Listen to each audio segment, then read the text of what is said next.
اعوذ باللہ من الشیطان الرجیم، بسم اللہ الرحمن الرحیم۔ شروع کرتی ہوں اللہ کے نام سے جو بڑا مہربان اور نہایت رحم کرنے والا ہے۔ حضرت عیسیٰ علیہ السلام اور ابلیس کی ملاقات۔ حضرت عیسیٰ علیہ السلام کی ملاقات ابلیس سے ہوئی۔ وہ 4 گدھوں کو ہانک رہا تھا۔ ان گدھوں پر سامان لدا ہوا تھا۔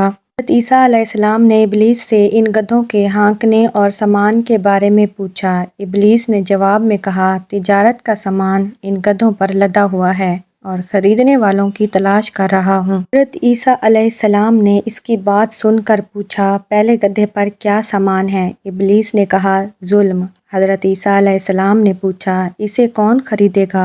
ابلیس نے جواب میں کہا، بادشاہ۔ دوسرے گدھے پر کیا سامان ہے؟ ابلیس نے کہا، حسد۔ حضرت عیسیٰ علیہ السلام نے پوچھا، کون خریدے گا؟ شیطان۔ اس نے کہا، علماء خریدیں گے۔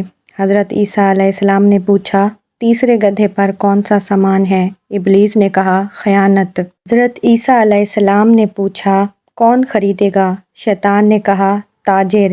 پھر چوتھے گدھے کے بارے میں پوچھا کہ اس پر کیا لاد رکھا ہے؟ ابلیس نے کہا، مکر و فریب۔